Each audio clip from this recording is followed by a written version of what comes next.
Bismillahirrahmanirrahim. Alhamdulillah rabbil alamin wassalatu wassalamu ala syafi'il anbiya mursalin wa ala alihi washabihi ajma'in. Assalamualaikum warahmatullahi wabarakatuh. Salam sejahtera dan selamat petang.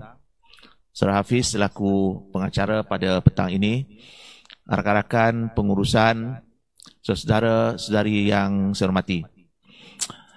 Alhamdulillah dalam kesibukan kita dalam masa yang terbatas, kita dapat bersama-sama pada petang ini untuk berbicara secara santai untuk memahami apa yang sedang berlaku di Gaza pada waktu ini.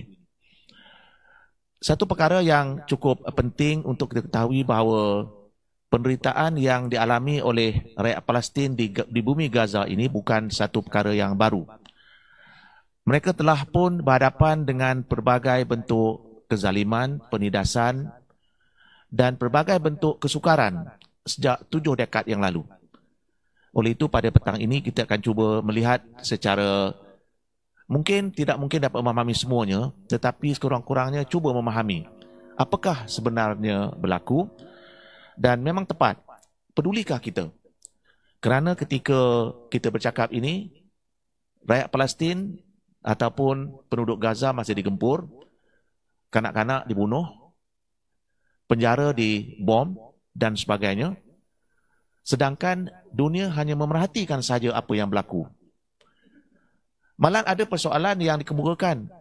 Adakah penduduk Palestin ini ataupun penduduk Gaza ini berhak untuk menerima layanan seperti manusia?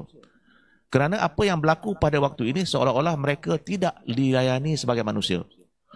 Bekalan elektrik telah diputuskan sejak beberapa hari yang lalu. Bekalan air juga telah diputuskan. Sumber makanan sudah tidak ada. Dan seolah-olah dunia melihat dan memerhatikan secara begitu saja penderitaan yang dialami oleh rakyat Gaza pada hari ini.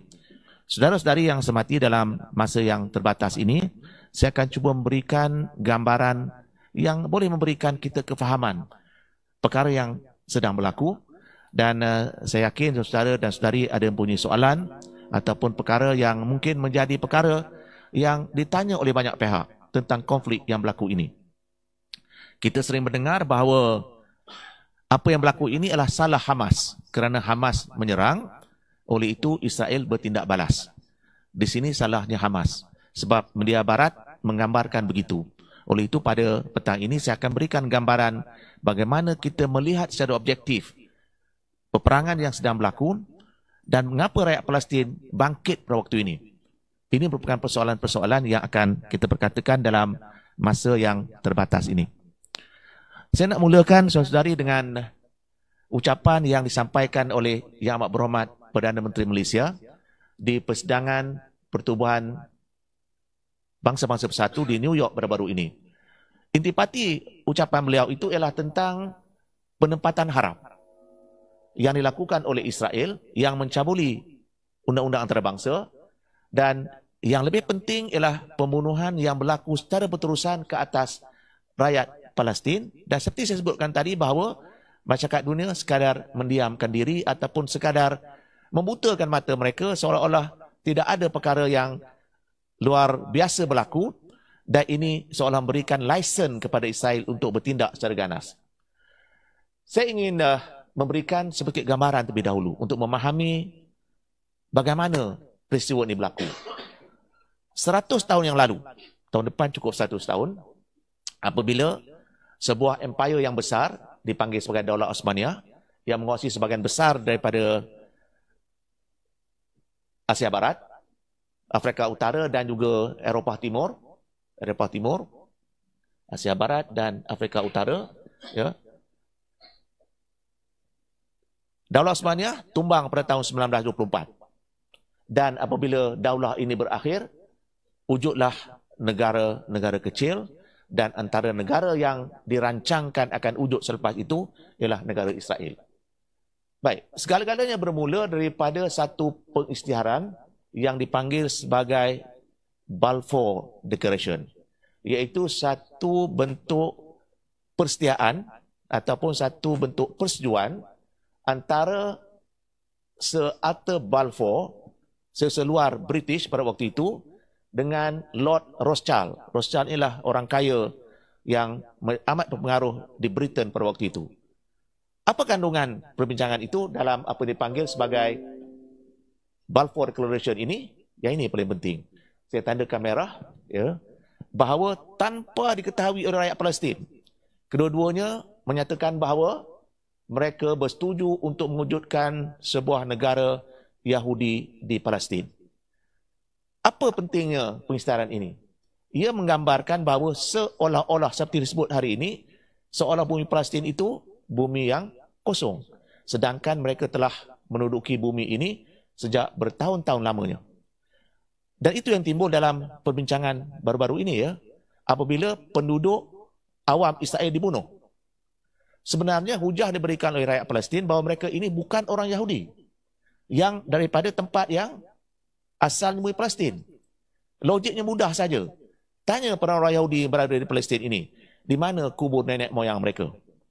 Mereka mengatakan kubur nenek moyang mereka di Rusia. Ada yang mengatakan kubur nenek moyang kami di Poland. Kubur nenek moyang kami ialah di Britain. Tanya pula rakyat Palestin, di mana kubur nenek moyang kamu? Mungkin di Jenin, ya, mungkin di Ramallah, ya, mungkin di Baitul Maqdis dan sebagainya. Bahawa ini menunjukkan bahawa yang berada di bumi Israel pada hari ini, yang menduduki penempatan-penempatan haram, merupakan mereka yang merupakan pendatang, bukan penduduk Palestin. Oleh itu bagi Palestin atau rakyat Palestin menganggap mereka ini sebagai pendatang yang merampas tanah mereka kerana seolah-olah dipersetujui diwujudkan sebuah negara Israel yang seolah-olah bumi Palestin itu tidak ada penduduk. Sedangkan mereka merupakan penduduk asal yang telah mendiami selama beribu-ribu tahun tetapi dinafikan hak mereka. Baik, kalau kita lihat dari kronologinya, bagaimana diwujudkan sebuah negara yang dinamakan Israel, ya. Ia bermula daripada satu persidangan Zionis di Basel apabila seorang wartawan Israel bernama Theodor Herzl menulis sebuah buku bernama Der Judenstaat ataupun Tanah Airku, ya. Dan dalam tulisan itu beliau menyatakan bahawa perlu wujud negara bagi rakyat Israel dan antara yang dicadangkan ialah di bumi Palestin dan disebut bahawa negara Israel akan diwujudkan dalam tempoh 50 tahun, ya. Baik, saya bukan nak memuji Israel ini, ya. Tetapi hakikatnya begitu, ya. Tahun 1967 mereka merancang menubuhkan sebuah negara Israel. 50 tahun kemudian 1948 wujud negara Israel. Ya, hebat mereka, ya. Maknanya mereka boleh merancang dan mereka pastikan itu berlaku, ya. Dan ternyata sekali, ya, apabila berlakunya peristiwa Holocaust, iaitu di mana orang Yahudi dibunuh secara beramai-ramai di Jerman oleh Nazi, itu dijadikan alasan untuk mempercepatkan lagi penubuhan negara Israel di Palestin. Isu di sini yang menzalim orang Yahudi ialah orang Barat. Tetapi yang menerima akibat ialah rakyat Palestin. Orang Barat merasakan mereka perlu untuk membela orang Yahudi kerana telah dizalimi, dianiaya oleh Nazi. Tetapi yang menjadi mangsanya ialah rakyat Palestin. Kenapa tidak? Mereka sendiri wujudkan negara Yahudi di negara mereka, ya. Dan berikutnya itu berlaku beberapa siri peperangan, saya sebutkan sini, ya. Sebanyak ini peperangan yang berlaku, ya. Dan tahun 1956, ya, berlaku perangan, Arab kalah. Ya, 9 hari perang, Arab kalah. Ya, Arab lebih besar, tapi kalah. 6 hari habis bumi Sinai ditawan, Bukit Golan ditawan dan sebagainya. Pun kalah, ya. Perang Ramadan, walaupun tak menang, tetapi sebenarnya dalam peperangan ini negara Arab masih lagi kalah walaupun berjaya mencapai beberapa kemenangan. Perang Lebanon 34 hari dan seterusnya, ya. Baik, kenapa saya letakkan jumlah hari ini, ya? Menunjukkan bila Israel berperang, dia bukan berperang secara tempoh yang panjang. Sebab kekuatan Israel, sebab nanti akan ada soalan, ya. Israel telah mengatakan dia akan serang selatan Lebanon, akan masuk ke Sinai dan kawasan sekitarnya, dan juga kawasan yang lebih penting mereka akan masuk ke Gaza, ya, sebab mereka dah kepung kawasannya. Sinai itu agak jauh sedikit, tetapi tak dibenarkan masuk bantuan daripada Mesir, dan kawasan sekitar telah dikepung. Tetapi hingga ke hari ini Israel masih lagi belum membuat keputusan untuk mara ke bumi Gaza. Apa sebab? Kalau kita lihat ya, hampir ke semua peperangan ini ya, Israel menang kerana kekuatan tentera udara. Ya. Dan mereka tidak ada pengalaman dan keberanian untuk berperang secara infanteri. Ya. Berperang secara darat ni mereka tak berapa biasa lagi ya. Dan dalam peperangan umpamanya di Lebanon ya, mereka kalah teruk ya di Lebanon ya. Dengan sebab itulah walaupun mereka gembar-gemburkan kami akan mara ke Gaza, telah pun membariskan beratus-ratus kereta kebal, 300,000 tentera telah disediakan di kawasan sepadan, tetapi serangan masih lagi belum berlaku ya. Banyak yang bertanya kenapa ya? Berapa lama nak serang ya? Tapi belum buat lagi ya, sebab mereka tahu mereka tak pasti mereka boleh atau tidak berperang, sebab askar Israel ini merupakan askar yang paling penakut. Ya. Kalau tidak, masakan dalam serangan Hamas nanti saya tunjukkan, dalam tempoh yang singkat dikatakan 40 tentera menyerah diri. Ya. 40 tentera menyerah, termasuklah seorang Brigadier General ya. Menunjukkan bahawa mereka ni ialah tentera yang bukanlah hebat sebagaimana yang digambarkan ya. Lebih-lebih lagi kalau saudara melihat CNN, BBC, apa nama ni, Al Jazeera ya. Satu perkara kalau saudara perhatikan ya, kita tidak menampak satu pun gambar yang menggambarkan tentera Hamas, betul tak? Yang ada orang awam ya. Sedangkan Hamas dikatakan ada mempunyai sebanyak sekurang-kurang 20,000 tentera yang sanggup mati ya. Di mana mereka ni? Israel tak tahu di mana mereka ni ya. Ya, 20,000 tapi tak nampak di mana ya. Dan itulah yang menjadi ketakutan Israel, sebab kalau mereka masuk belum tentu mereka boleh balik ya. Dan ini merupakan sebab kenapa ya hingga ke hari ini walaupun digembar-gemburkan akan berlaku serangan ya daripada pelbagai segenap penjuru, daripada laut ya, kemudian daripada darat ya, daripada sepadan, semualah dikatakan, tetapi masih belum ada. Saya tak tahulah petang ini ya, tapi sampai pagi tadi belum ada keputusan bila mereka akan menyerang selatan Gaza ya. Baik, saya nak teruskan sedikit lagi ya. Baik, itu yang berlaku ketika diwujudkan negara Yahudi. Inilah keadaan bumi Palestin ya, yang warna hijau ya. Sekarang ini yang tinggal. Dan inilah peta yang ditunjukkan oleh Recep Tayyip Erdogan dalam persidangan bangsa-bangsa bersatu baru-baru ini. Dah tak ada dah sebenarnya. Ya. Dan pada waktu ini sukar untuk diwujudkan negara Palestin kerana dah tak ada tanah yang didiami oleh orang Palestin. Telah diambil, digunakan untuk menempatkan perkhidmatan haram. Ya. Dan inilah isu sebenarnya. Sebab sering ditanya ya, kalau saya pernah di-interview oleh media barat, dia akan tanya soalan yang pertama, adakah saya setuju ataupun tidak Hamas membunuh orang awam? Itu soalan yang akan pertama akan ditanya. Sedangkan soalan tidak relevan sebenarnya. Sebab yang berlaku hari ini ialah pendudukan ya. Mereka ditindas selama berpuluh tahun. Harus ditanya kenapa mereka bertindak. Kenapa tidak ditanya mengapa mereka ditindas ya. Baik, kalau kita lihat, ini untuk gambaran kita, nah, mungkin kita tak biasa tengok peta ya. Besar mana penama ni Gaza ni, besar mana Israel ya. Baik, Israel ni, kalau kita tengok ya, Gaza ni sebenarnya kalau kita tengok dari segi keluasannya, lebih kurang 25 batu atau 41 kilometer. Lebih sini ke Subang Jaya je besarnya. Tak besar mana Gaza ni ya. Ya. Dan dia punya keluasan lebarnya 6 hingga 12 kilometer je, atau 4 hingga 7.5 batu je dari sini sampai kemari. Lebih kurang kalau kilometernya 41 kilometer je. Kawasan ni tengok ya. Sini lebih kurang 4.7 atau 6 kilometer atau 12 kilometer. Maknanya kawasan yang cukup padat dengan penduduk seramai 2.3 juta orang. Cuba bayangkan. Ya. Dalam kawasan yang sempit ini ya. Baik, Israel besar mana? Ya, sebab kan kita fikir saya besar mana ya?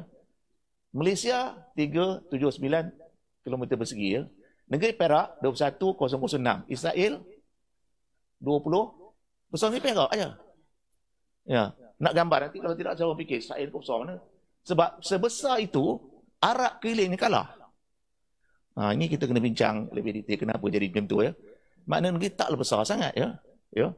Dan Gaza pula keadaannya apa padat ya. Ini nak bagi gambaran dia. Baik.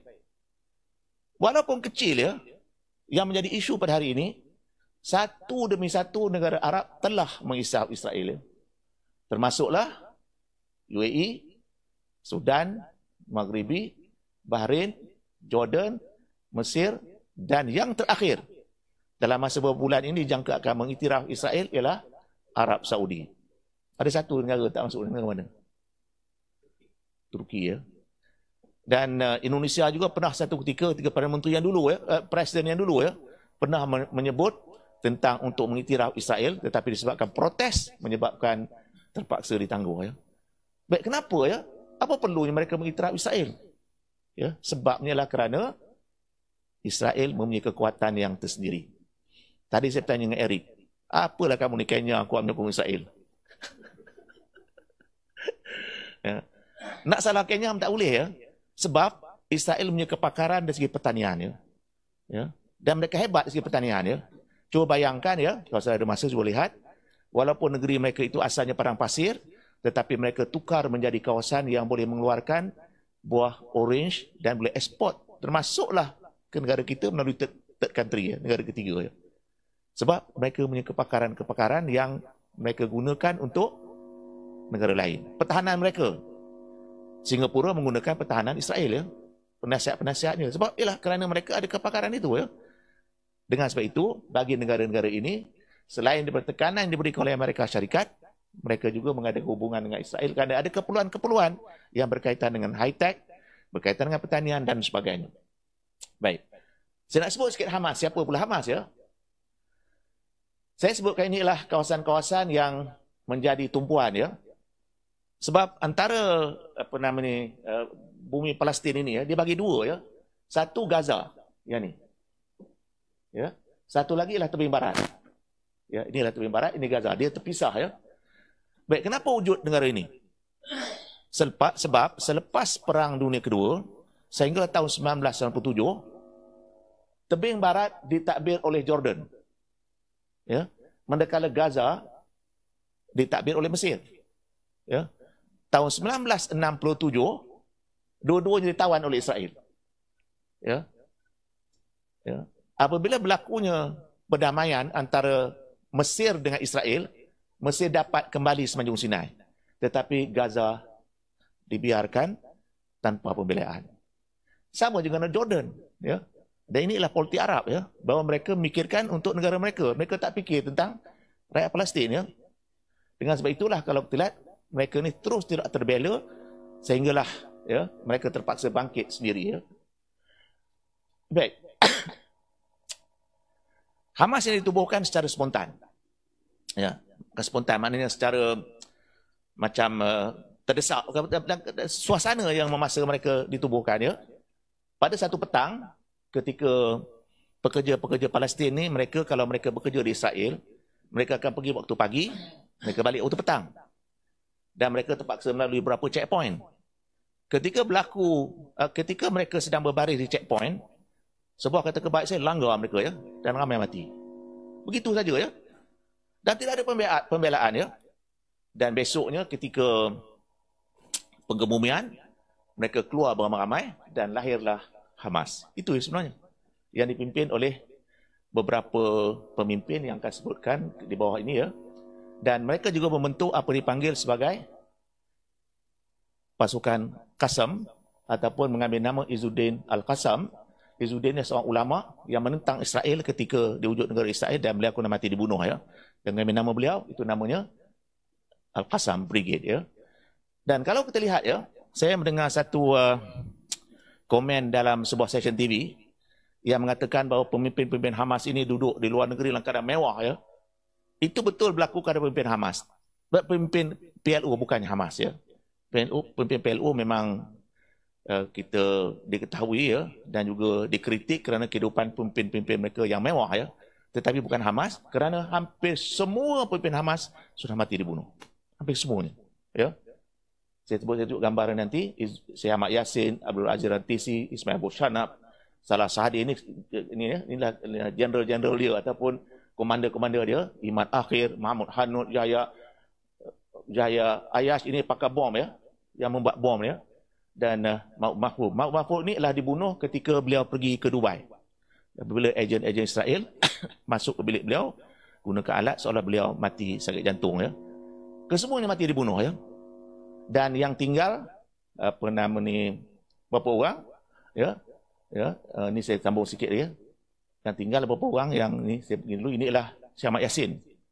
Beliau dibunuh ketika dalam perjalanan menunaikan solat subuh di masjid dan dibom, yang tinggal ini rodanya.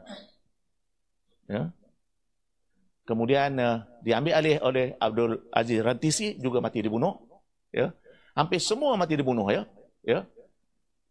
Sebab Israel mengambil pendekatan yang kejam, termasuklah saya tunjuk tadi Salah Sahadih, umpamanya seorang pemimpin mereka.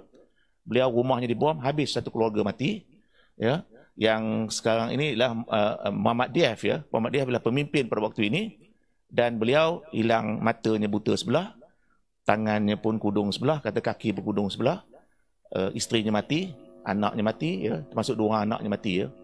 So sebagian besar mereka ini ialah pejuang-pejuang yang telah pun melalui berbagai bentuk kezaliman, dan ini yang saya sebutkan tadi berkaitan dengan pentadbiran di Gaza. Ya. Baik. Saya nak terus kepada perbincangan kita pada hari ini, mengapa berlaku serangan pada 7 Oktober. Kebetulan pada 7 Oktober itu ialah ada perayaan agama Yahudi. Ya. Dan terdapat khabar yang mengatakan bahawa akan berlaku kebangkitan di tebing barat. Oleh itu saya telah memindahkan sebahagian besar brigadnya ke tebing barat. Ya. Dan mereka tidak menduga bahawa Hamas akan melakukan kebangkitan. Kerana kebetulan sejak beberapa bulan atau beberapa tahun kebelakangan ini, Hamas memang agak diam. Ya. Tak nampak sangat aktiviti. Ya. Dan disebabkan oleh pada waktu yang sama, Israel juga telah membuka sepadannya kepada penduduk Gaza untuk bekerja di Israel. Bekerja di Israel. Oleh itu, seolah-olah macam Hamas ini telah menunjukkan suatu sikap yang lunak pada Israel. Dan mereka tidak menjangka akan ada persiapan. Dan mereka terkejut apabila Hamas berjaya menyediakan suatu pasukan yang bersedia dan gagal dikesani oleh intelijen Israel. Sebab Israel ini mempunyai intelijen yang antara yang terbaik dalam dunia. Angkatan tentera antara terbaik dalam dunia. Tetapi gagal memahami. Ya. Sebab Israel telah pun lalai dari segitu, sedangkan Hamas telah buat persiapan-persiapan untuk memahami bagaimana mereka harus bertindak. Baik, apa yang berlaku? Yang pertama, mereka lancarkan sebanyak 5,000 roket. Ya, roket. Ya. Roket Hamas ini sebenarnya ada roket yang memang power lah. Tetapi ada roket yang sekadar lancar aja. Tetapi setiap roket ini ada, saya tunjukkan tadi ya. Ini kawasan-kawasan ni. Ya, ni. Ini saya ingat. Roket Hamas ini paling murah RM20 je buat. Paling murah RM20 je. Yang dekat ya. Tetapi untuk memusnahkan roket ini memerlukan $50,000 satu unit. Dia guna Iron Dome dia. So dia lancar 5,000 tu. Ada roket betul, ada roket. Tapi kena musnahkan juga ya. Dan Iron Dome ini cuma bertindak 300 sahaja dalam satu masa. Dia lancar 5,000 ya. Dan akhirnya ada yang terlepas sampai ke Tel Aviv ya. Dan ini adalah satu cara untuk decoy ya, apa yang berlaku ya. Sebab bagi rakyat Palestin dia menggunakan psikologi ya. Orang Yahudi ni penakut ya. Apabila dilancar berbunyi letupan sahaja, dia akan di-track oleh satelit ya. Dan dia tahu ke mana roket nak pergi. Ya. Katalah dia nak sampai ke Jerusalem ya. So siren di Jerusalem akan berbunyi. So semua akan pergi ke bawah tanah, bangka bawah tanah ya. Maknanya mereka tu sebab kematian mereka satu ketika tu rendah ya. Tetapi bila 5,000 dilancarkan, ia merupakan satu yang di luar jangkaan ya. Itu yang pertama. Yang kedua, bagaimana untuk menyeberang ke Israel ya. Mereka gunakan paraglider ya. Ya, paraglider yang ya. Dan bila sampai ke seberang, mereka gunakan kereta kebal dan juga bulldozer Israel untuk tolak apa nama ni dawai elektrik ataupun apa nama ni pagar elektrik, dan juga sepadan yang menggunakan apa nama tu simen dia, pagar besi ya, ataupun bukan pasir, pagar apa ni, dinding apa ni, dinding konkrit ya, digunakan untuk menolak ya. Dan mereka juga gunakan drone ya. Tu tanya Ridwan ya, drone ni biasa untuk apa ya? Drone ni biasa kita pergi, kita lancar drone, panggil balik kan. Drone Hamas tak payah, hantar je. Ya. Pentingnya hantar ya. Hantar berpuluh-puluh drone, dan itu yang drone yang sampai ke Tel Aviv dan sebagainya. Yang menghairankan banyak pihak, bagaimana Hamas dengan sumber yang terbatas ini ya, mereka boleh menghasilkan pelbagai peralatan yang mempunyai kemampuan yang agak luar biasa. Ya. Saya sebutkan ya dalam pinjangan ngarakan, kalau diwujudkan sebuah negara Palestin, orang Palestin ini mungkin menjadi bangsa umat Islam yang paling maju lah ya. Dan keadaan mereka terbatas dengan pelbagai kekurangan dan sebagainya, mereka boleh menghasilkan peralatan-peralatan yang canggih yang berjaya memberikan suatu pukulan hebat kepada Israel. Sebab dalam sejarah peperangan yang saya sebutkan tadi dari tahun 1956 ya, sampailah ke hari ini ya, Israel tidak pernah mengalami kekalahan ataupun kematian yang begitu besar dalam sejarah mereka. Tak pernah ya. Ya. Tetapi kali ini jumlah yang mati itu besar, termasuklah dalam kalangan tentera ya. Baik, ini yang saya sebutkan tadi bagaimana mereka menyeberang Israel secara mengejut, dan ini merupakan satu yang di luar jangkaan atau di luar persiapan Israel dalam menghadapi satu serangan yang sifatnya sebegitu ya. Kalau kita tengok ya, serangan mereka ini bukan sekadar di bandar-bandar sepadas, daerah Ashkelon ya, tapi sampai ke Tel Aviv ya. Tel Aviv ini ya. Bermakna mereka berjaya mara, dan kalau tengok mereka berjaya merampas Kota Kebal ya. Dan berbagai peralatan, tetapi yang paling menimbulkan kemarahan Israel apabila mereka berjaya membawa atau menangkap ramai juga orang Yahudi dan juga tentera Yahudi ya, dibawa dijadikan sebagai tebusan di Gaza ya. Itu yang paling yang menjadi mereka bersalah sekarang ini ya. Bagaimana nak mengatasi perkara ini? Sebab kita tak tahu di mana ya. Dan ini akan digunakan sebagai bargaining ya, ataupun sebagai suatu tawar-menawar untuk mendapatkan bebasan lebih daripada 5,000 tahanan Palestin di penjara Israel ya. Baik, inilah contoh-contoh roket yang dibuat oleh Hamas. Yang paling jauh ialah Hayash yang boleh sampai ke Tel Aviv ya. So ini yang menyebabkan Israel merasakan bahawa selagi Hamas dibiarkan berperanan ataupun berada di Gaza, selagi itulah Israel akan berdepan dengan masalah. Oleh itu apa yang mereka cuba lakukan ialah gempur dan cuba hapuskan Hamas sama sekali ya. Baik, ini saya tunjukkan tadi ya. Dan yang berlaku pada hari ini, Israel menggunakan pendekatan bumi hangus ya, ataupun dalam pepatah Melayu padang jarak padang terukur, di mana mereka cuba untuk flatten ya, ataupun memusnahkan apa jua infrastruktur yang ada di Gaza supaya rakyat Palestin itu tidak boleh bangkit lagi pada masa-masa akan datang. Baik, saya nak simpulkan beberapa kesimpulan ya. Baik, yang pertama ya, kenapa waktu ini ya? Sebab apabila Arab Saudi mengiktiraf Israel, bermakna seolah-olah perjuangan rakyat Palestin itu telah berakhir ya. Sebab kalau Arab Saudi di mana terdapat dua masjid yang menjadi suci umat Islam ya, Arab Saudi yang sepatutnya menjadi menjadi negara yang memperjuangkan Islam, tetapi Arab Saudi bekerjasama dengan Israel, bermakna isu Palestin ini sudah dilupakan oleh masyarakat dunia ya. Israel menggerakkan 300,000 reservis ataupun tentera simpanan ya. Dan ini bersamaan 10% daripada tenaga kerja di Israel pada waktu ini. Dan pada waktu ini Israel juga berdepan dengan masalah ekonomi yang agak kritikal. Apabila ekonomi langsung tidak dapat bergerak ya. Sebab tentera ya, pekerja-pekerja yang berbagai, ada pensyarah, ada technician, ada macam-macam ya, 300,000 ni mereka bekerja, tapi mereka kena berkhidmat untuk negara ya.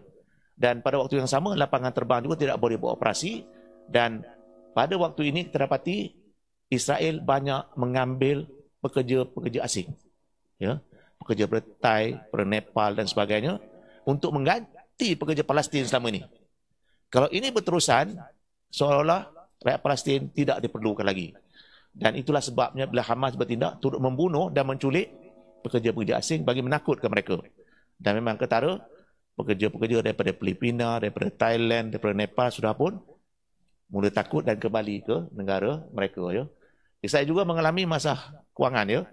Shekel dia merosot katanya sampai $1 4 shekel ya, dengan duit gitu ya. Dan ternyata sekali umat Arab memprotes terhadap pemerintahan mereka, dan PLO yang menerajui tebing barat tidak menunjukkan komitmen yang serius, dan satu lebih penting, negara-negara dunia pada hari ini seolah membutakan mata mereka. Resolusi yang dibawa ke Pertubuhan Bangsa-Bangsa Bersatu telah 2 kali diveto, dan masyarakat dunia seolah melihat saja apa yang berlaku. Dan inilah yang menjadi kekecewaan rakyat Palestin ataupun penduduk Gaza ya. Saya nak simpulkan bagaimana ya apa yang berlaku dalam tiap-tiap peperangan ya. Kita melihat tiap-tiap 4 tahun akan berlaku peperangan. Peperangan pertama kita lihat berapa Israel mati, 13 ya. Yang kedua 6. Yang ketiga 73. Israel tak ramai mati ya. Yang rakyat Palestin beribu ya. Kemudian kita lihat pula 2021 ya. Lebih kurang 3-4 tahun yang lalu kita lihat berapa yang mati ya. Israel 12 yang mati ya. Ya. Tetapi kita lihat kali ini keadaannya sudah berbeza apabila dikatakan lebih daripada 1,400 rakyat Israel mati, 1,400 ya. Dan apa nama yang cedera 4,000. Tak pernah ya. Selama ini mereka mengalami seramat ini, walaupun kita dapati pada waktu yang sama rakyat Palestin juga mengalami kematian yang banyak ya. Saya akhiri dengan untuk saudara recap apa yang berlaku, gempuran yang memusnahkan infrastruktur, termasuklah masjid yang dibina oleh rakyat Malaysia ya. Masjid Malaysia itu juga musnah dibom oleh Israel ya. Inilah gambar-gambar yang sudah melihat sini bagaimana ya penderitaan mereka. Ini gambar di hospital ya. Dan inilah bumi Gaza. Kalau sebelum ini inilah keadaannya yang padat, tetapi sekarang ini yang berlaku ya. Ya. Baik, ini protes-protes yang berlaku seluruh dunia. Dan saya akhir sekali saya nak tunjuk kepada saudara bahawa kita ni hari-hari tengok Netflix ya. Netflix itu sebenarnya sebagian besarnya, sebagiannya adalah propaganda Israel ya. Ada beberapa orang yang pernah menyatakan mereka anti, bukan anti lah, maknanya menyuarakan protes pada Israel, mempunyai Marlon Brando ya. Pernah mengatakan Hollywood is run by the Jews and is owned by the Jews ya. Itu je kenyataan dia. Akhirnya beliau terpaksa menangis minta maaf ya. Vanessa Redgrave ya. Dia ni seorang pelakon yang menang Grammy dan sebagainya. Mereka kata dia gila ya. Ya. Dan ada beberapa orang yang lain ya. Tetapi pada waktu yang sama kita ada ramai peminat-peminat anak Schwarzenegger ni semua pro-Yahudi bukan ya. Elizabeth Taylor, Steven Spielberg, Chuck Norris, ramai kalau saya senarai ya. Mana sebagian besar daripada bintang filem barat itu merupakan mereka yang pro-Yahudi. Antara yang paling penting adalah Elizabeth Taylor apabila berlakunya perang Arab-Israel. Beliau buat kempen besar-besaran untuk membantu Israel ya. Baik, itu sebentar lalu sebab saya yakin saudara akan ada soalan dan sebagainya yang akan saya jawab untuk menjawab beberapa kemuskilan dan juga memberikan penjelasan terhadap isu yang berlaku di Palestin pada hari ini. Sekali lagi, Hafiz, terima kasih dan kita boleh terus kepada perbincangan. Assalamualaikum warahmatullahi wabarakatuh dan salam sejahtera. Assalamualaikum. Okay, InsyaAllah. Terima kasih berbahagia Profesor Dr. Anwar Rizwan bin Uthman. Jadi kita buka soalan untuk kepada sesiapa. Setakat ni belum ada lagi soalan daripada dalam Facebook. Jadi saya buka soalan.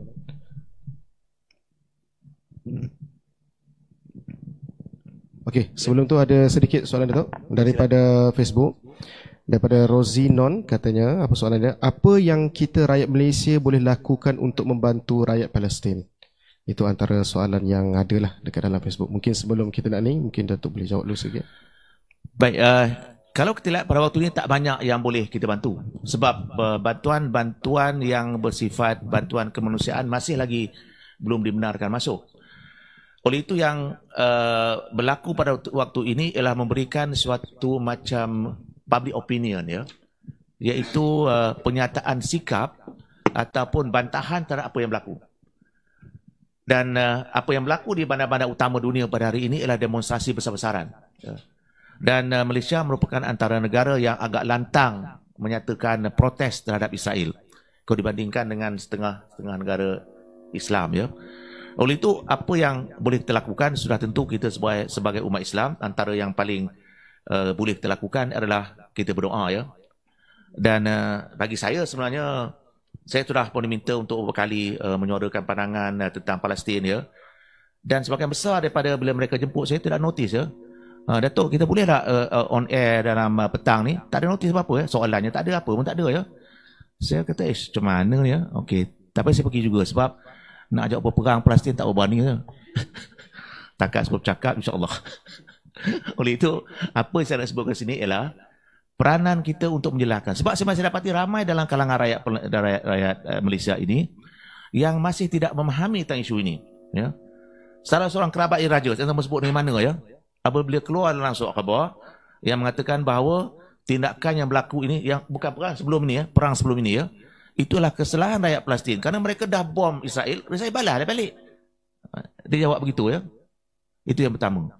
Yang kedua, mereka sebut bahawa Israel ni buat kerja sia-sia. Lancar roket tapi tak kena sasaran. Dia kata sia-sia kan. Tapi mereka tak tahu sebenarnya apakah sebenarnya. Mereka tak faham sejarahnya ataupun apakah latar belakangnya. Walaupun lancar, bagi rakyat Palestin sebenarnya yang penting bukannya kena sasaran. Itu kalau kena bagus. Yang penting meletup je cukup.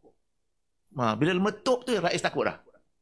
Sebab apabila berlakunya roket dia, mereka terpaksa memberhentikan kerja ya.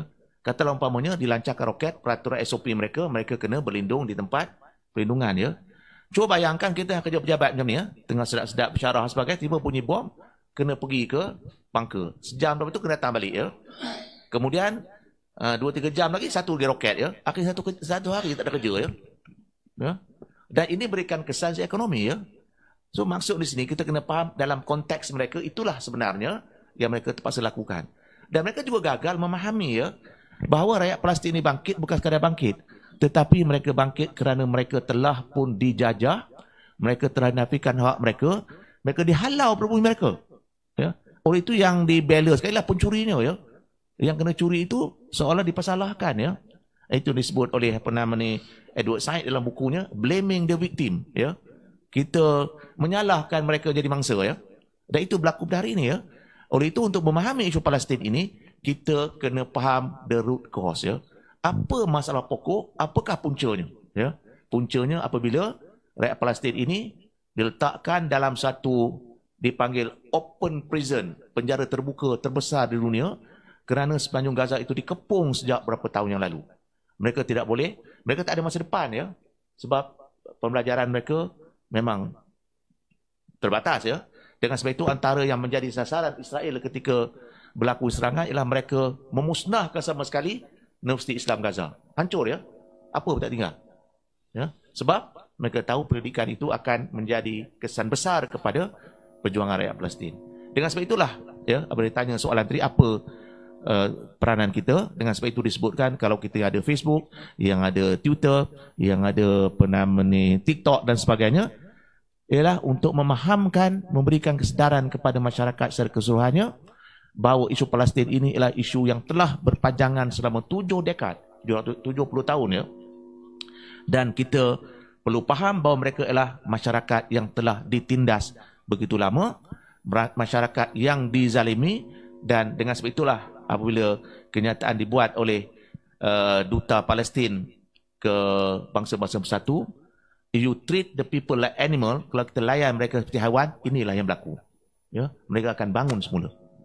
Ya, okey. Okey Datuk, ada satu lagi daripada Nazri Kahar daripada Astro Datuk. Okey. Nazri soalannya, adakah keputusan Mesir dan Jordan tidak membenarkan rakyat Palestin dari Gaza dan tebing barat pada suatu keputusan strategik? Cuba kita faham dan pengalaman jutaan pelarian Palestin yang lari ke Jordan, Lebanon dan Mesir sejak 7 dekad lalu. Baik, saya yakin ada yang akan bertanya ya. Walaupun beratus-ratus lori sedang berbaris ingin menghantar bantuan ke Gaza, tetapi Mesir sehingga hari ini tidak membuka pintu masuk untuk membolehkan bantuan ini dibenarkan. Baik, kenapa Mesir bertindak demikian? Ini berdasarkan pada pengalaman-pengalaman yang lalu. Sebab Mesir, hujah Mesir ya, bahawa kalau mereka buka sepadan ini, apa yang akan berlaku ialah penduduk Palestin akan pergi ke Sinai ataupun ke kawasan-kawasan yang dimiliki oleh Mesir. Oleh itu isu yang sama ini sepatutnya diselesaikan oleh Israel terpaksa ditanggung oleh Mesir. Mesir tak mau tanggung dia. Sebab nanti kalau berlaku serangan oleh rakyat Palestin ke atas Israel, Mesir terpaksa menanggung bebanan. Sama juga dengan Jordan. Ya. Ini pengalaman-pengalaman yang lalu yang berlaku di Lebanon apabila Lebanon membenarkan rakyat Palestin masuk ke Lebanon. Mereka lancarkan perang dan akhirnya bertahun-tahun Lebanon dilanda peperangan. Bagi negara-negara Arab sekarang ini, apa yang mereka tekankan adalah kepentingan negara mereka. Bagi negara Arab, isu Palestin bukan lagi isu ataupun agenda nasional mereka. Ya. Yang penting ialah bagaimana mereka boleh mempertahankan, menyelamatkan negara mereka. Isu Palestin ialah isu Palestin.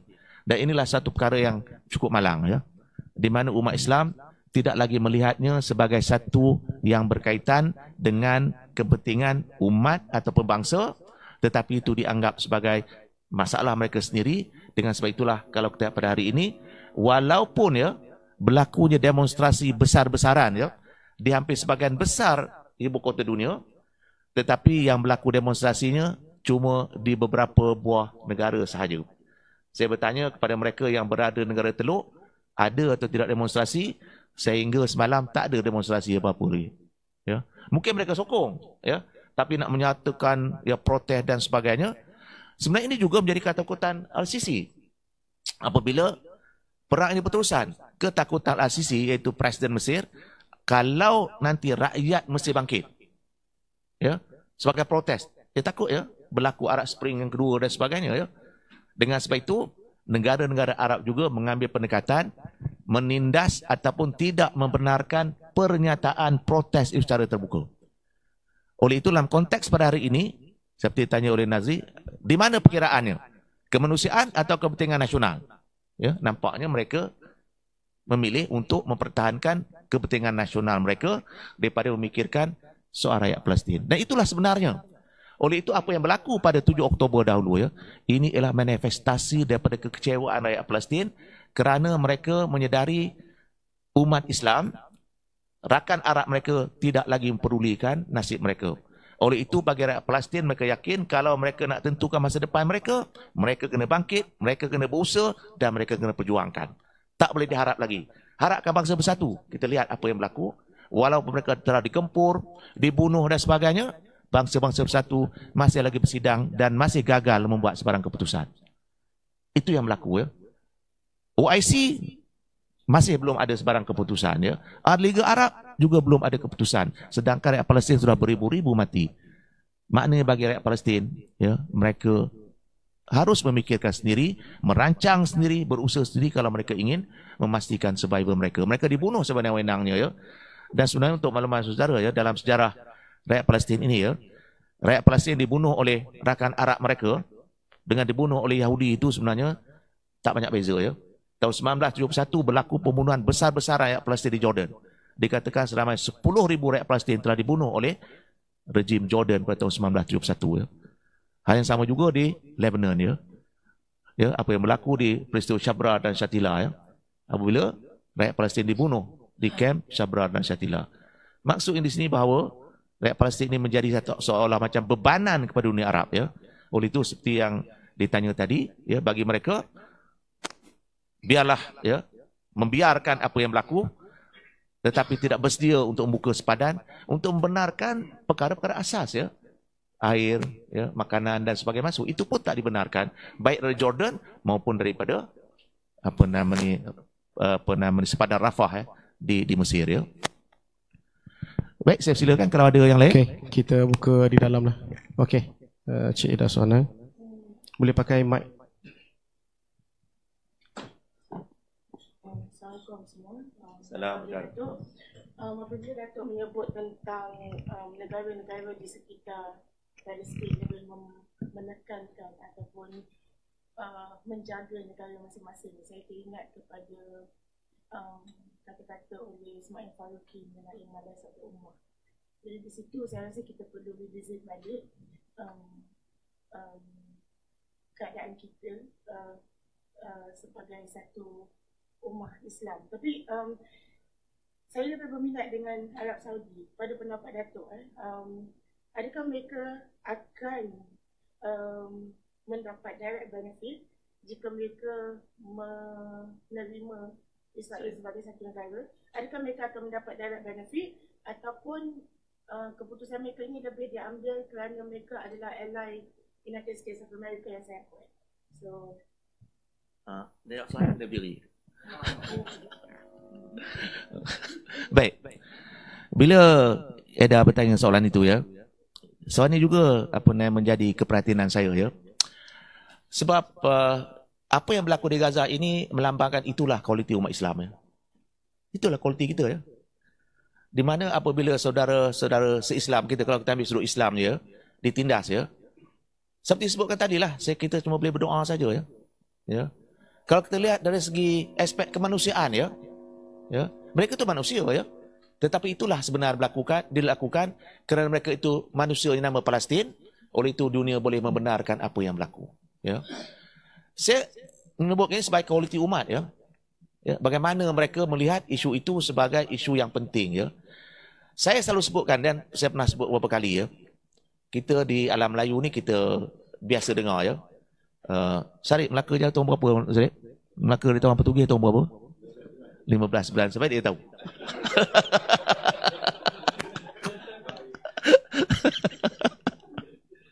Sebelas ya.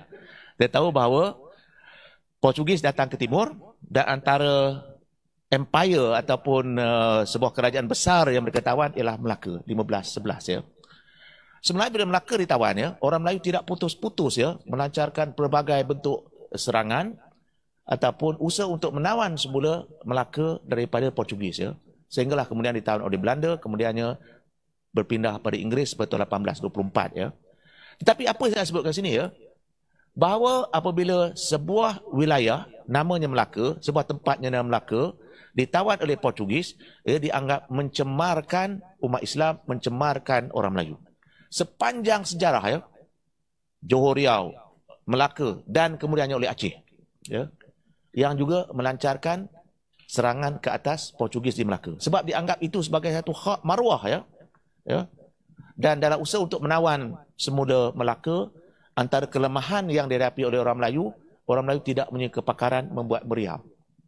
Buat meriam tak ada meriam buluh, meriam betul-betul tak apa-apa, nak ada sangat teknologinya. Oleh itu, satu delegasi dihantar oleh Sultan Alauddin Riayat Shah.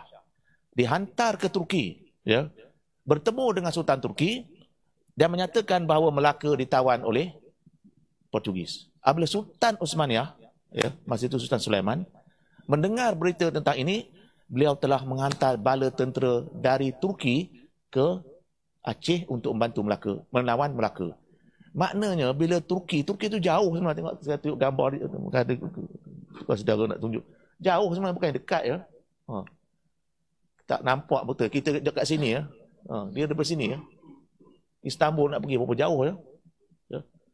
Dan termasuklah yang dihantar, ini rekod sejarah ya, ialah mereka yang pandai membuat meriam ya, untuk membantu Aceh menentang Portugis ya. Itu kualiti waktu itu ya. Apabila banyak lagi sejarah kita baca ya, apabila mendengar umat Islam itu ditindas, bermakna umat Islam tempat lain akan berusaha untuk membantu ataupun memberikan bantuan dengan apa yang mereka mampu. Tetapi apa yang berlaku hari ini, itulah kualiti yang ada kepada umat Islam ya. Negara Arab kaya luar biasa ya. Saya sebelum ini saya sering diminta untuk menyampaikan ceramah ataupun pembentangan yang melibatkan juga pelajar-pelajar dari negara Arab ya.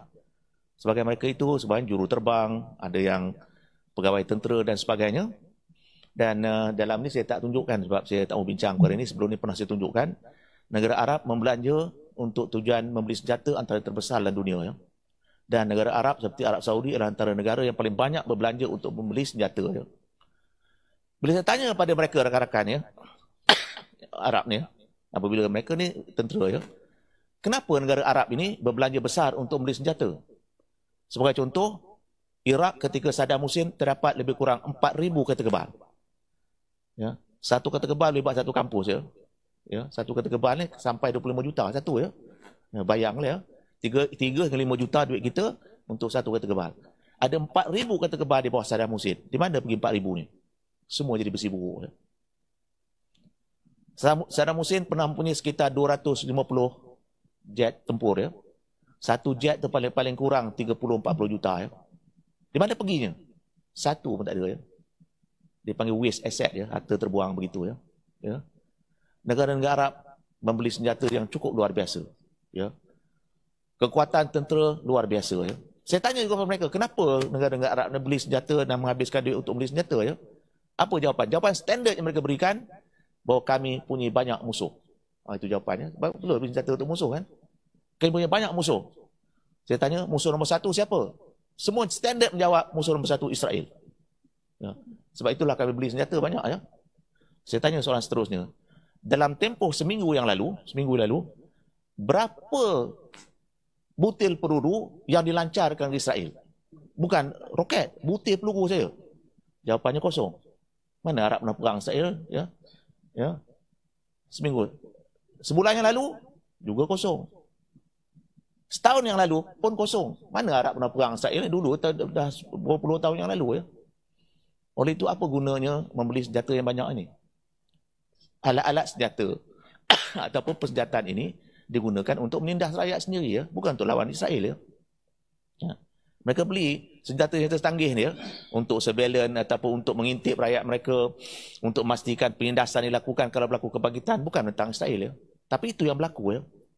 Nak katakan negara-negara Arab ni tidak mempunyai senjata, tidak mempunyai kekuatan, saya kira kalau dibandingkan ya, kekuatan-kekuatan yang mereka ada ini ya, jauh lebih tinggi dari segi senjata kalau dibanding Israel. Jauh lebih tinggi. Tetapi tidak ada keberanian untuk melawan Israel. Itulah kualiti yang disebutkan tadi. Apabila mereka menjadikan seolah-olah isu Palestin ini ialah isu rakyat Palestin. Bukan isu kemanusiaan, bukan isu ummah, ataupun isu yang berkaitan dengan tanggungjawab bersama. Ya. Itu yang dianggap sebagai isu rakyat Palestin sendiri. Ya. Baik pada soalannya, saya senaraikan tadi ya, negara-negara yang telah pun menjalin hubungan dengan negara ya, okey ni. Ya. Semua negara Islam ya. Ya, termasuk Turki ya. Kenapa jadi begitu ya? Kalau kita lihat hampir ke semua rejim yang disebutkan ini ialah rejim yang pro Amerika ya. Sebab mereka kekal berada di kedudukan mereka itu ialah kerana disokong oleh Amerika ya. Dan pada kali ini Amerika menghantar bala tentera. Saya tak tahu nak lawan siapa ya. Dia lawan siapa ya? Hantar 2 kapal Roosevelt dan berapa satu lagi di Laut Mediterranean. Dia lawan siapa ya? Saya pun heran dia lawan siapa ya? Palestin. Itulah tadi roket yang ada ya. Dihantar ya, tentera terkuat dalam dunia ya, hantar tentera untuk lawan Hamas ya. Itu Hamas macam tadi ya. Ya. Yang berlaku begitu. Menunjukkan apa ya? Menunjukkan bahawa seolah-olah mereka berdepan dengan suatu cabaran ataupun ancaman yang besar pada waktu ini ya. Ya, nak menggambarkan bahawa kita perlu bertindak dengan begitu apa namanya agresif sekali ya. Sebenarnya mereka bertindak demikian kerana dia timbul rasa kecewa ya. Ya. Apabila mereka melancarkan serangan besar-besaran selepas 9/11 ya ke atas Afghanistan. Mereka tawan Afghanistan dan Amerika berbelanja lebih kurang 3 trilion USD ya untuk mempertahankan Afghanistan ya. Tetapi apa yang berlaku? Sebaik je tentera Amerika tinggal ke Afghanistan, Afghanistan jatuh ke tangan Taliban ya. Bermakna 3 trilion tu habis begitu ya. Dan mereka tak belajar dari pengalaman ini ya. Dengan sebab itulah ya disebut ya bahawa Israel boleh menang perang ni ya, tetapi dia tak boleh menang battle, dia tak boleh menang ya. Sebab rakyat Palestin tidak mungkin dapat dihapuskan dari semangat mereka dan sebagainya. Negara-negara Arab saya sebutkan tadi ya, mereka boleh mengistiraf Israel dan sebagainya, tetapi sebenarnya bagi rakyat Palestin mereka sudah ada satu ketetapannya bahawa untuk membela nasib mereka, untuk memastikan mereka ada masa depan, bukan harapkan saudara Arab mereka, bukan harapkan umat Islam, bukan harapkan bangsa-bangsa bersatu, sebab semuanya itu telah mengkhianati mereka. Ya. Dengan sebab itu, apabila itu yang menjadi ketakutan Israel. Ya. Kalau berlaku peperangan, pejuang-pejuang Hamas ini ialah pejuang yang pergi untuk mati. Ya. Dengan sebab itu, kalau kita pergi, kita lihat, mereka menyerang. Ya. Mereka bukan nak balik. Ya. Mereka pergi untuk mati. Sebab bagi mereka hidup dan mati sama saja. Ya. Kau tak buat apa-apa, mati je. Dia kena bom. Ya. Macam umpama duduk rumah, tiba-tiba ada satu, saya pergi masa saya interview dengan apa namanya awak ni, ada seorang pelajar Palestin, baru siap Gaza, dia baru siap PhD dia, balik ke Palestin, seluruh keluarga mati dibunuh. Ya. Bom, rumah kena bom dan semua keluarga mati dibunuh. Maknanya, berjuang apa mati, tak berjuang apa mati. Bagi rakyat Palestin. Ya. Untuk apa pilihan yang ada. Ya. Manusia ni kalau sampai ke peringkat itu ada masalah. Ya. Dan itu yang berlaku pada hari ini. Apabila mereka membuat satu tindakan yang saya yakin ya, tindakan pada 7 Oktober itu merupakan tindakan yang paling nekat ya. Paling nekat ya, guna paraglider ya, yang kita tahu nekat, tapi ternyata sekali dia memberikan impak. Dan sudah pasti dia tidak merupakan yang pertama dan terakhir. Dan itu disebut ya, selagi isu Palestin tidak selesai, selagi itulah Islamofobia akan berterusan, Selagi itulah hatred ya di kalangan masyarakat dunia akan berterusan, selagi itulah kita akan berdepan dengan dunia yang tidak aman. Sebab isu ini telah berlanjutan selama lebih 7 abad. 7 dekad ya, 70 tahun ya. Baik. Okey. Ada lagi soalan? Okey. Bismillahirrahmanirrahim. Assalamualaikum.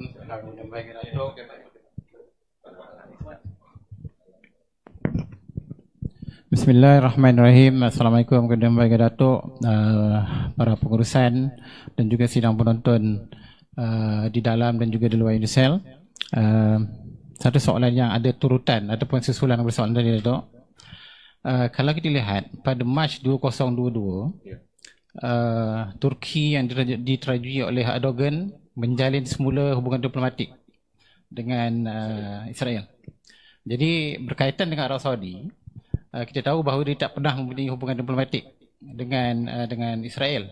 Tapi dalam konteks sebelum perang yang terbaru ini, mereka sangat intim dengan Israel. Dan pada awal Oktober tu hampir-hampir menjadi kenyataan, maknanya benda tu nak dijalinkan hubungan diplomatik. So soalannya dalam bentuk konteks yang long term, maknanya mungkin sekarang ni dia akan sejukkan sekejap. Adakah mungkin lepas tahun atau mungkin lepas 6 bulan selepas perang ni akan reda, Arab Saudi akan menjalinkan hubungan diplomatik dengan Israel? Dan sekiranya ia, adakah ia akan memberikan satu kesan domino kepada negara Arab yang lain? Sebab kita tahu Arab Saudi adalah trust kepada semua umat Islam dan kepada negara Islam yang lain. Itu saja, Tok. Kalau kita lihat ya, hampir sebagian besar negara Arab ni telah pun menjalin hubungan diplomatik dengan Israel ya.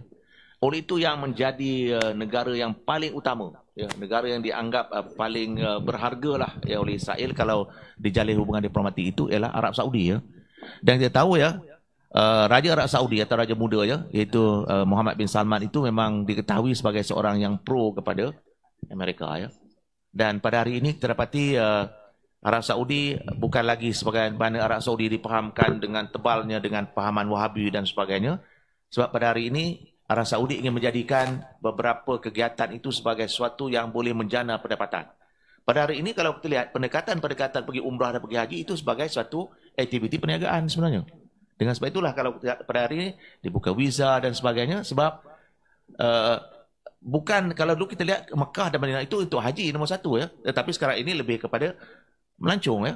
Maknanya lepas ini orang akan dibenarkan melancong untuk ke sana itu bukan sekadar pergi haji dan umrah tapi pergi melancong ya. Dan orang lain juga boleh pergi ke sana ya. Dan ini merupakan satu perkembangan yang memperlihatkan bahawa Arab Saudi telah pun berpindah daripada pendekatan yang konservatif kepada pendekatan yang moderat dan juga kepada pendekatan yang dipanggil progresif ya. Dan dalam konteks pada hari ini kalau dikaitkan dengan progresif, hubungan erat dengan Amerika ya. Dengan sebab itulah kalau kita lihat pada hari ini Amerika cuba memainkan peranan memastikan bahawa negara-negara Arab ini ialah negara yang dianggap sebagai negara yang berada di bawah pengaruh mereka ya. Dan seperti saya katakan tadi, kalau kita lihat negara-negara di keliling ini ya, hampir kesemuanya telah memberi pengiktirafan secara rasmi ataupun secara tak rasmi ya. Dengan sebab itulah apabila Hamas melancarkan serangan baru-baru ini, ia juga dikaitkan dengan usaha untuk menghalang usaha pengiktirafan ke atas Israel oleh Arab Saudi. Ya. Sebab bila berlaku peristiwa ini, Arab Saudi terpaksa mengambil kira sentimen rakyatnya. Dia tak bisa berkira ya.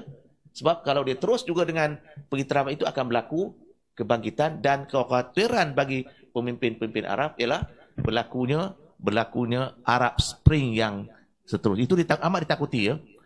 Dengan sebab itu saya mendengar satu daripada komen dalam salah satu stesen TV apabila Anthony Blinken bertemu dengan Al-Sisi katanya lecture dia.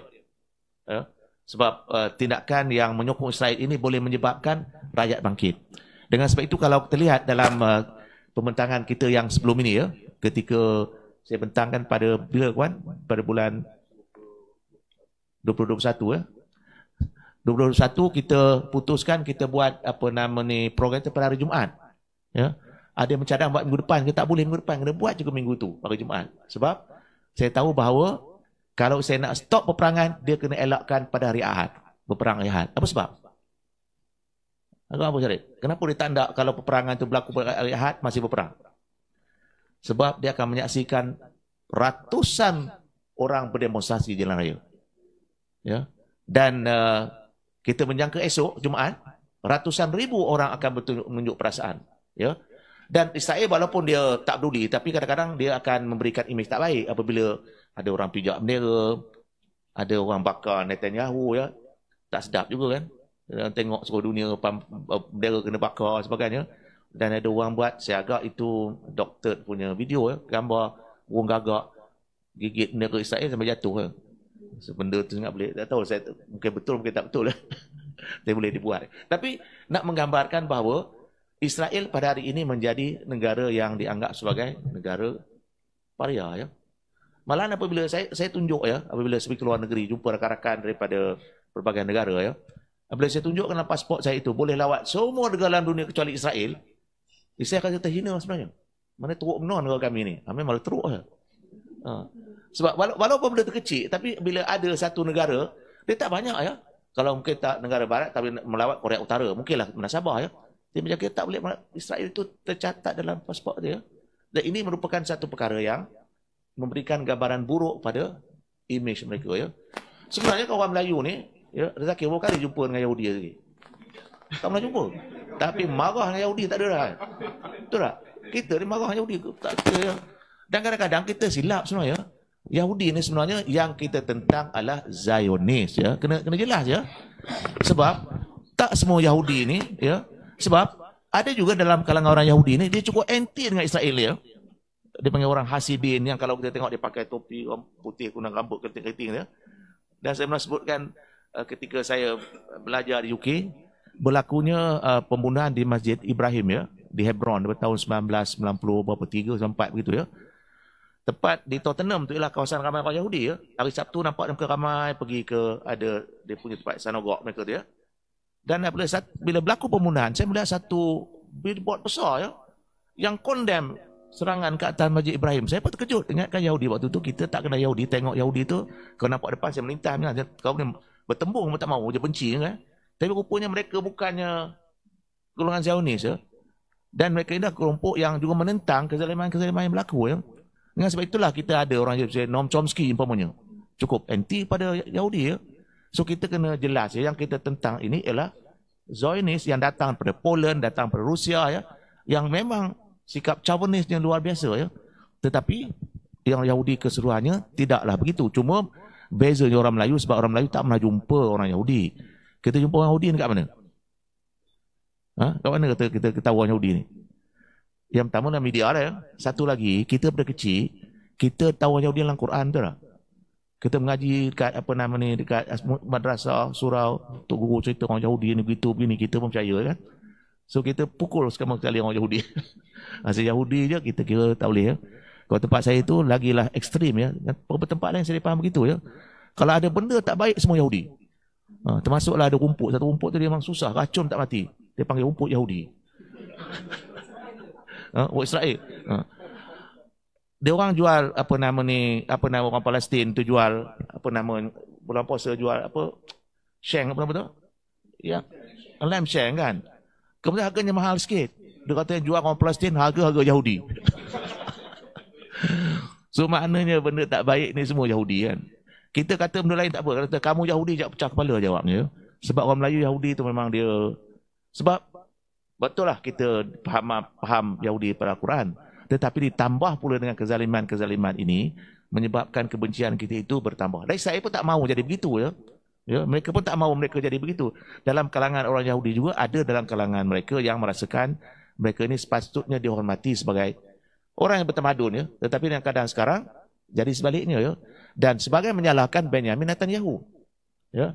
Benjamin Netanyahu ni dipanggil saya Mr. Security. Dia ni agak orang yang paling menyelamatkan saya di security, ya.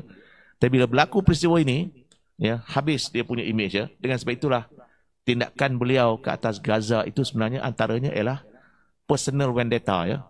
Balas dendam peribadi beliau kepada Hamas yang mencemar dan menjadikan imej beliau tercalar, ya. Sebab imej beliau yang selama ini menjaga kepentingan Israel dan sebagainya telah pun tidak dapat diterima kerana dalam serangan yang begitu nekat, bukannya 100, bukan 200, 1,400 orang Yahudi terbunuh. Baik. Okey, kita ada beberapa soalan dalam Facebook Datuk daripada Ustaz Hasri Harun. Apa pandangan Datuk, iaitu apakah peranan yang boleh dimainkan oleh Malaysia khususnya PMX dalam menangani isu Israel Palestin? Sejauh mana Malaysia boleh berperanan besar bukan sahaja membantu mangsa perang tapi berusaha mempengaruhi negara-negara dunia mendepani kezaliman Israel? Israel tahu bahawa terdapat dalam kalangan pemimpin Hamas itu yang berada di Malaysia atau pemimpin-pemimpin Palestin berada di Malaysia dan Malaysia tidak mengambil tindakan seperti negara-negara lain yang menghantar mereka pulang, menangkap mereka atau menjara mereka. Itu satu. Yang kedua, kalau kita di pentas antarabangsa, Malaysia adalah antara negara yang paling lantang, umpamanya seperti yang disampaikan oleh PMX baru-baru ini di United Nations General Assembly, melambangkan pendirian Malaysia yang konsisten sejak dulu sampai sekarang, daripada pada menteri pertama sampailah pada menteri sekarang, kesemuanya secara konsisten memberikan pengiktirafan kepada perjuangan rakyat Palestin dan mengutuk. Tetapi persoalannya, apa penyelesaian? Adakah dengan mengutuk itu selesai segala-galanya? Dengan sebab itulah Malaysia sependapat dengan majoriti negara dunia bahawa perlu ada two-state solutions. Mesti ada negara Palestin dan ada negara Israel. Tetapi bagi setengah orang mengatakan bahawa kita tak boleh, Israel itu perlu dihapuskan. Dan kena realistik. Sebab dahulu apa slogan Arab? Kita kena halau orang Yahudi ni ke laut. Tetapi yang ke laut ni siapa? Dia, kita. Itu yang berlaku. Kena tengok realiti. Kita boleh tak setuju wujud negara Israel, tapi realiti bagaimana? Sudah berapa kali perang tak menang. Dan itulah juga sebab kenapa Malaysia bagi pertimbangkan mengatakan kita ni berkompromi, sepatutnya kita tak boleh wujud negara, kita kena lawan Israel. Tapi kena realistik. Takat bercakap boleh tetapi realiti bagaimana? Dari tahun 1948 hingga kini walaupun sudah bermacam-macam resolusi, sudah bermacam-macam perbincangan, sudah macam-macam persidangan, usaha mewujudkan negara Palestin mereka bukan bertambah hampir tetapi bertambah jauh. Sampai bila rakyat Palestin harus menderita? Oleh itu, penyelesaian dengan adanya dua negara yang mempunyai kedaulatan yang sama, ini akan dapat membantu mengurangkan kesengsaraan rakyat Palestin daripada mereka selama ini dikepung, yang tidak ada masa depan. Walaupun ini sukar, susah dan amat kritikal bagi setengah pihak, tetapi seperti yang nyatakan tadi, apa penyelesaiannya yang praktikal? Kita harus melihat dari sudut itu. Dengan sebab itulah dalam konteks Malaysia, kita dalam aspek kemanusiaan kita memang aktif. Malah saya sebutkan tadi bagaimana Malaysia membina sebuah masjid, tinggal kubahnya saja, lain tu musnah. Kita memberikan bantuan kemanusiaan. Dan pada waktu yang sama, Malaysia menggunakan pengaruhnya untuk meyakinkan Turki, Qatar, itu negara yang menunjukkan simpati yang jauh lebih baik daripada dengan negara-negara lain, untuk mengusahakan pendekatan-pendekatan kemanusiaan supaya ini dapat mengurangkan kesengsaraan. Tetapi pada waktu yang sama, seperti saya katakan tadi, peranan rakyat itu dari segi menyebarluaskan maklumat berkaitan dengan penderitaan ini penting bagi meyakinkan masyarakat dunia bahawa apa yang berlaku pada hari ini ialah satu tindakan yang ditolak oleh masyarakat sebagai satu tindakan yang zalim. Oleh itu dalam konteks pada waktu ini, kita perlu menyedari bahawa peranan Malaysia itu agak kurang. Tapi ada orang mengatakan juga, mengatakan bahawa Malaysia sebab berani sebab jauh.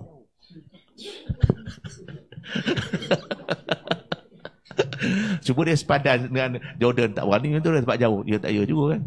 Tapi itulah, nak ceritakan bahawa walaupun jauh ke dekat, tapi penyataan sikap itu ada, dan apa yang terlaku pada hari ini sekurang-kurangnya untuk memberikan penjelasan dan menyebarluaskan bahawa perjuangan rakyat Palestin itu merupakan perjuangan yang mesti didukung, bukan kerana mereka itu Palestin semata-mata, bukan kerana mereka Islam semata-mata. Ini ialah perjuangan yang berkaitan dengan kemanusiaan.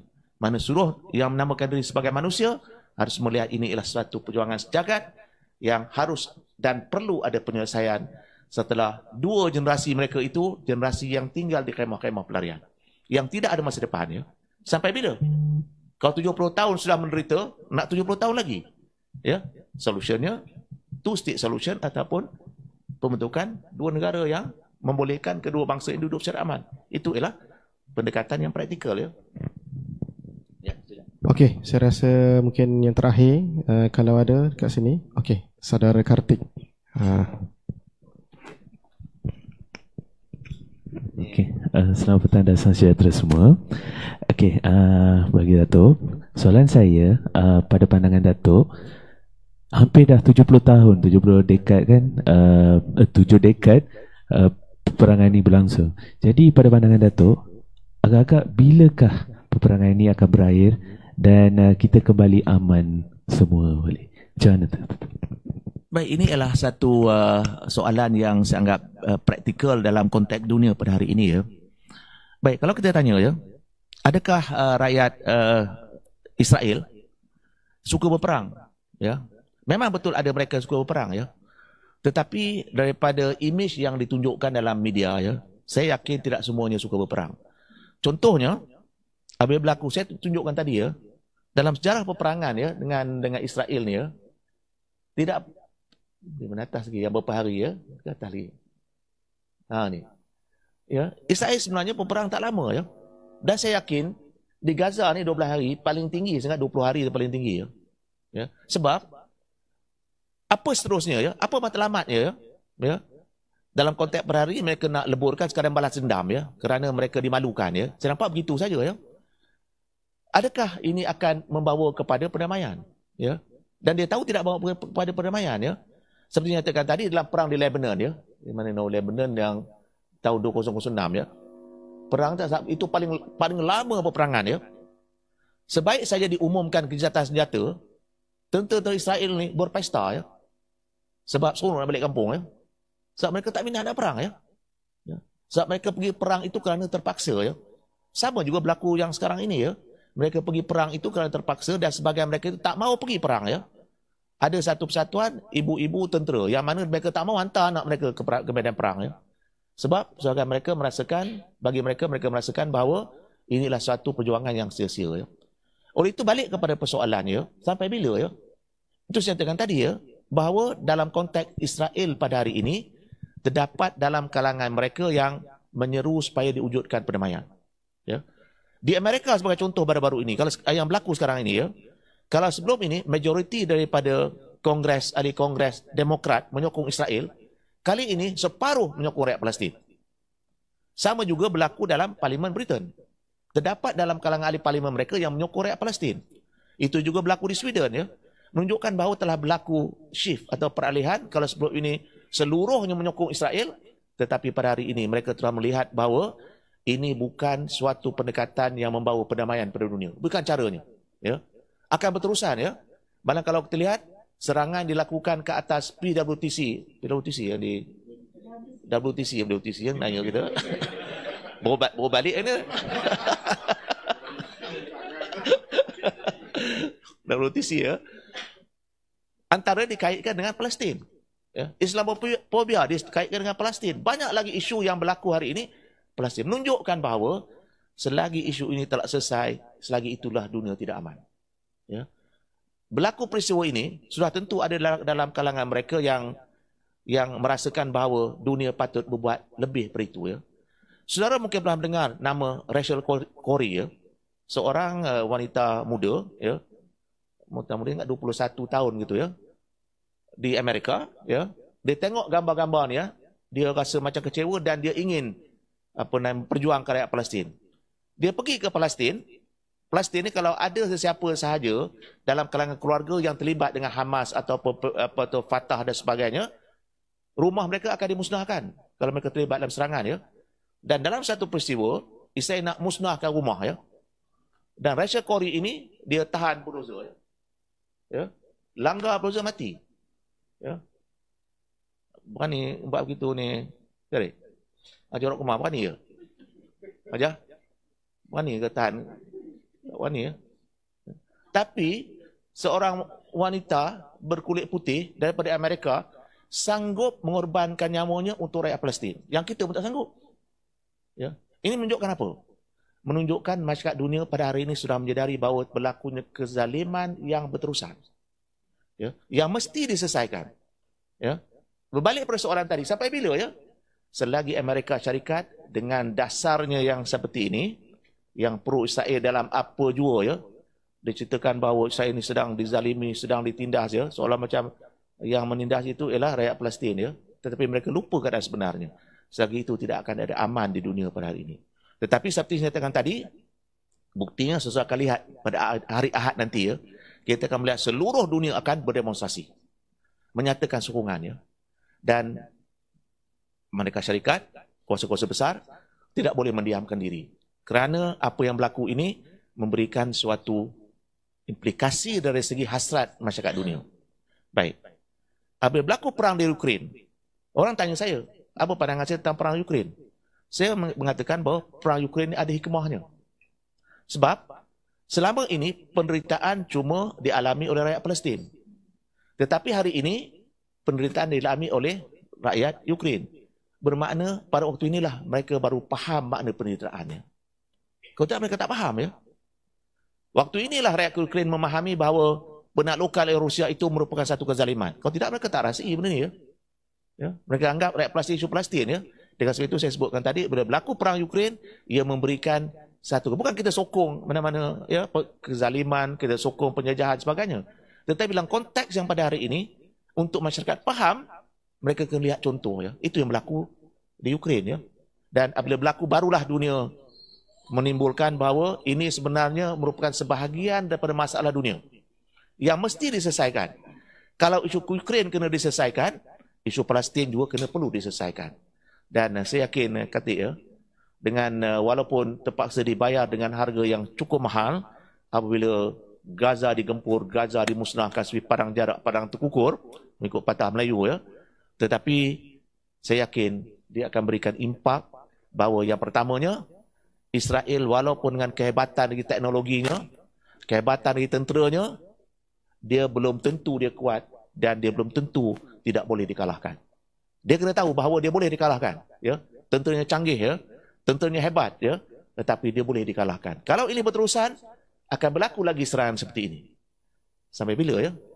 Yang kedua, kalau setiap masyarakat dunia mula sedar bahawa Israel bukan sebuah negara yang bertamadun. Ya, apabila berlakunya pengeboman dan sebagainya, Israel ini adalah sebuah negara yang sebenarnya perlu dikekang daripada terus melakukan kezaliman. Dengan sebab itulah pada hari ini, seruan supaya diwujudkan sebuah negara Palestin yang merdeka, seruan supaya dibela rakyat Palestin semakin kuat, dan bukan oleh pemerintah tetapi oleh rakyat. Ya.